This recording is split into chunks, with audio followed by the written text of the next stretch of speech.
Track wrestling in Daytona Beach at the National Wrestling Coaches Association convention with Cornell coach Rob Koll. Yes, first of all, let's talk a little South Beach duels. Okay. That was your idea, I think, in the beginning. Year one seemed to be a pretty big success, and year two looks like it's going to be bigger and better. Yeah, no, it was a great first year.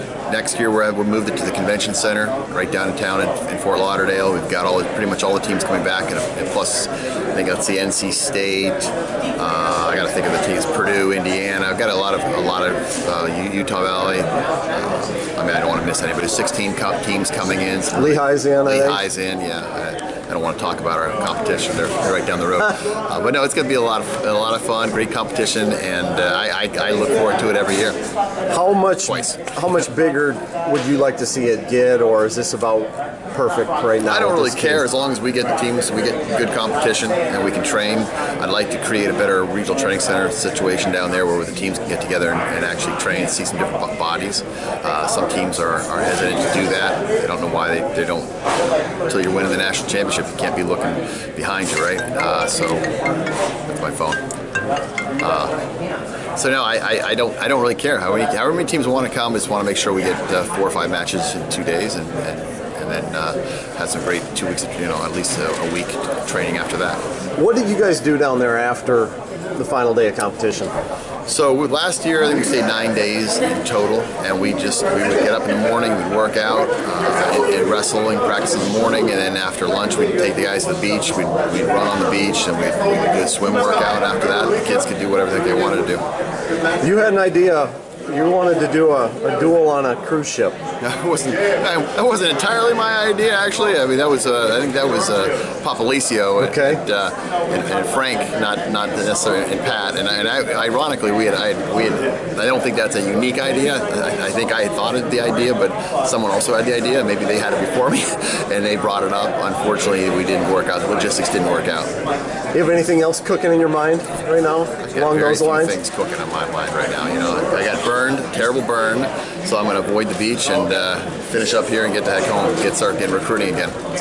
Yianni Diakomihalis, incredible freshman season, made even probably more incredible by what he overcame in the last 3-4 matches of the season there. First of all, how is he doing in his rehab? He looks like he's 100%. He's not wrestling live, but he certainly could wrestle live. His position is so good, I'm sure he could manage to keep the knee out of danger if he really wanted to, but he looks fantastic. We're going to hold him back a little bit, though, just to be careful. Our front end of the season is not real tough. Our first real challenge should be, not to hurt anybody, insult anybody, but Northern Iowa after Vegas. How incredible was that when you look back on it, with the guys that he beat, what he was up against? Yeah, well, it wasn't that incredible considering that's what he did all year long. It wasn't as if we didn't expect. That was our goal, I don't know I can't remember what he came in and seeded, but it was definitely top 3 or whatever. So it wasn't as if we were shocked. We were shocked when we found out that his ACL was gone, but if you watch him wrestle, he doesn't look like he has ligaments in his knees anyway, so it wasn't as big of a disadvantage that it would have been for other people. When you look at what you got coming back to go with him, some really talented young guys, Dean, Darmstadt, you got Vito stepping into your lineup. What is Cornell capable of in 2019? Well, we've got 5 returning All-Americans. We've never had 5 returning All-Americans. There's a good possibility we'll have 5 returning All-Americans plus whatever we do this year, the following year. So we've got a couple good years ahead of us. Obviously, Vito's, we got to get him in the lineup. We also got to get Chaz Tucker in the lineup. So we need to create a new weight class. So it's a good problem to have. Other teams deal with it all the time. I'm happy to have that kind of competition. But it's not just those guys. It's Ben Honus and Jeremy Sweeney at heavyweight, two young men who are both capable of placing.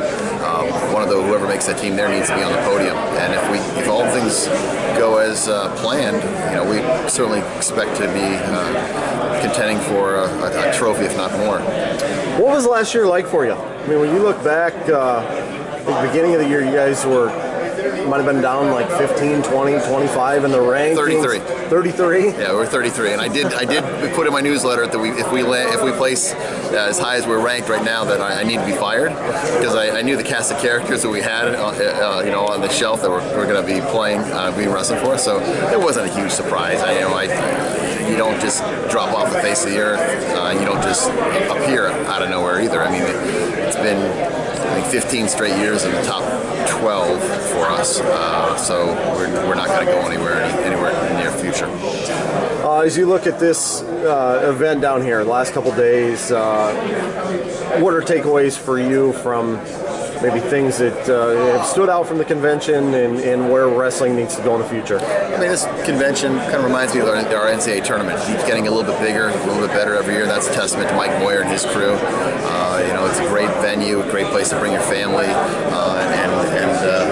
when you look at the vendor area, it gets a little bit bigger every year. Obviously, the legislation today we just went over the APR. I don't think a lot of coaches understand the importance of the APR and how important it is to athletic directors, not just for pride, but actual financial repercussions. And when they realize that, hey, it's not just wins and losses, it's GPA